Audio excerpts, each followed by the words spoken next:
বেশ কিছুদিন আগেই শোনা গিয়েছিল যে নতুন একটি প্রজেক্টের জন্য রজনীকান্তের সঙ্গে হাত মেলাতে চলেছেন সাজিদ নাদিয়াওয়ালা। আর তারপর থেকেই বেশ একটা হই হই পড়ে গিয়েছিল। এবার জানা গেল তারা দুজনের আসলে হাত মিলিয়েছেন রজনীকান্তের বায়োপিক আনার জন্য। খবর হিন্দুস্তান টাইমসের।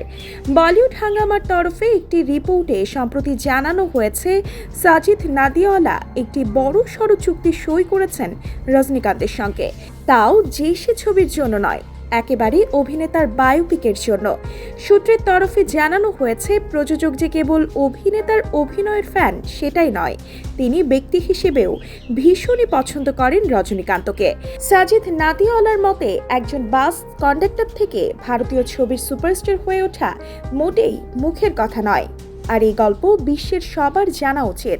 সাজিদ নিজেই ছবির স্ক্রিপ্ট নিয়ে কাজ করেছেন বলেই জানানো হয়েছে রিপোর্টে, এবং তিনি আপ্রাণ চেষ্টা চালাচ্ছেন যাতে অভিনেতার এই বর্ণময় জীবনকে দুর্দান্তভাবে পর্দায় তুলে ধরা যায়।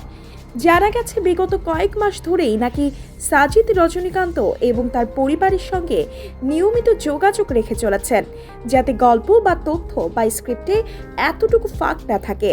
সাজিদ নাদিয়াওয়ালা নিজেও সম্প্রতি রজনীকান্তের সঙ্গে একটি ছবি শেয়ার করে তাদের যৌথ উদ্যোগের বিষয়ে আভাস দিয়েছিলেন। লিখেছিলেন, লিজেন্ডারি রজনীকান্ত স্যারের সঙ্গে কাজ করতে পারা সত্যি গর্বের ব্যাপার। আমরা দারুণ উচ্ছ্বাসিত একটা দুর্দান্ত সফর শুরু করার জন্য। জানা গেছে রজনীকান্তের বায়োপিকের শুটিং 2025 সাল থেকে শুরু হবে। এখন কাস্টিং ফাইনাল হওয়ার অপেক্ষা। প্রিয় দর্শক, আজকের মতো এ পর্যন্ত। সবার আগে সকল খবর পেতে ভিজিট করুন নিউজ টিভি বাংলা ওয়েবসাইট। সেই সাথে চোখ রাখুন নিউজ টিভি বাংলা ফেসবুক পেজে।